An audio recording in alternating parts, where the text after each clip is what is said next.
Hello friends, let us now learn about the alpha 2 agonists.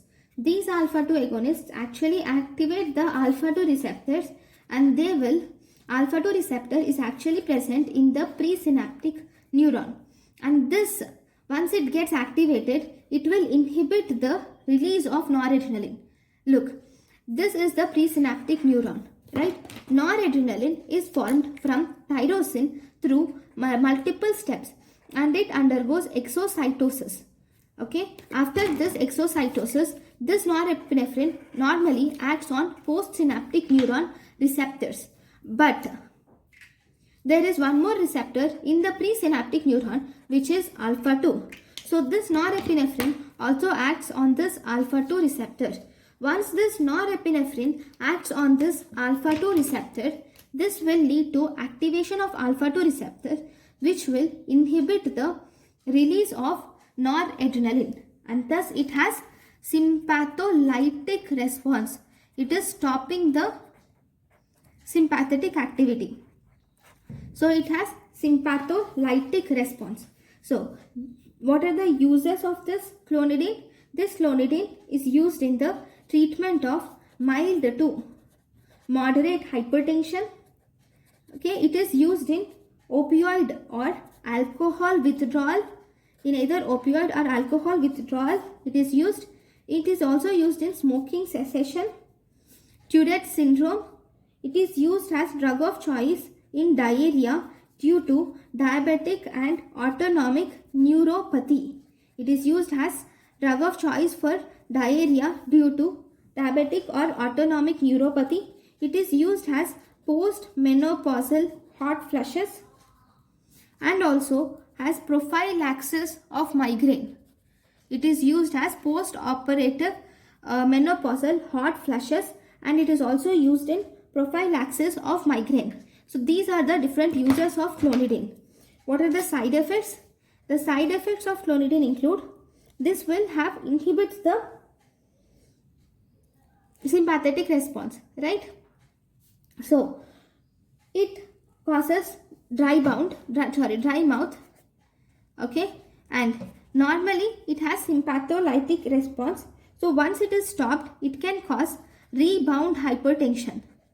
If we stop this drug, this can lead to rebound hypertension. It can cause depression or nasal stuffiness. If we use this clonidine as a transdermal patch, it can lead to dermatitis.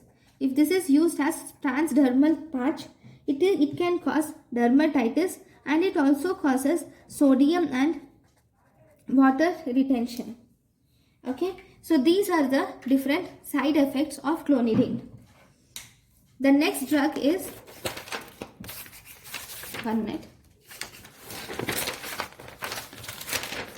we have two more drugs here, that is apraclonidine and brimonidine. These apraclonidine and brimonidine also activate alpha 2 receptor, and these are used as glaucoma drugs. They are used in glaucoma, that too they are used topically in glaucoma. Then we have dexmedetomidine. This dexmedetomidine is also an alpha 2 agonist, which is used in pre-anesthetic medication. It is used for sedation of intubated patients. It is used as sedation of intubated patients or mechanically ventilated patients during their stay in ICU. In ICU, it is one of the drugs which is used as pre-anesthetic medication, or in ICU, we can use it for the patients who are sedated or intubated or mechanically ventilated. Then we have guanfacine and guanabans. They are actually not used or rarely used now. We have tizanidine. This tizanidine is used as a muscle relaxant. Tizanidine is used as a muscle relaxant. So these are the different alpha 2 agonists. Now the beta 2 agonist is pronaltrinol. Pronaltrinol is a beta 1 agonist. Pronaltrinol is a beta 1 agonist which is used in the reversal of beta blockade. It is actually proposed recently in the reversal of beta blockade, that is pronaltrenol. We also have beta 2 agonists. Beta 2 agonists include salbutamol, albuterol, terbutaline, formoterol, salmeterol and indacaterol. All these are used in asthma. But these are classified into two types. One, short-acting beta-2 agonists or long-acting beta-2 agonists. Salbutamol, albuterol, terbutaline. These are short-acting beta-2 agonists. Because they are short-acting, they are used in acute conditions. So they are used in acute asthma. Whereas salmeterol, formoterol and indacaterol, these are long-acting beta agonists, beta-2 agonists. So they are used in chronic stages, especially as maintenance therapy or prophylaxis of asthma.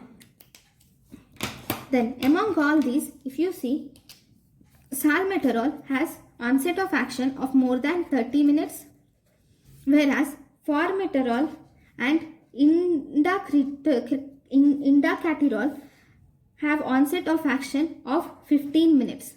Among all these, indacaterol is actually the ultra long acting beta-2 agonist. This is ultra long acting beta-2 agonist. This is onset of action. Salmeterol, like for example, if you give salmeterol now at 11 o'clock, this will start acting after 11:30. Whereas if you give formoterol or indacaterol at 11 o'clock, they will act at 11:15. Okay. But ultra long acting is acting for, they act for longer time, longer when compared to salmeterol or formoterol or short acting beta agonists. Then we have ritodrine and isoxsuprine. Ritodrine and isoxsuprine are used as uterine relaxants. So because of that, they are used as tocolytics in premature labor or preterm labor. In preterm labor, they can be used as tocolytics. Then coming to beta-3 agonists. Beta-3 agonist is newer drug which is mirabegron. This mirabegron activates beta-3 receptors present in the urinary bladder and thus it is used in the treatment of overactive bladder. Because this B3 receptors when activated leads to relaxation of trigone and contraction of detrusor muscle, thus resulting in urinary retention. So they can be used in overactive bladder. So these are the different drugs from alpha 2 agonist, beta 1 agonist, and we have done with beta 2 and beta 3 agonist. Thank you guys for watching my lecture. Thank you.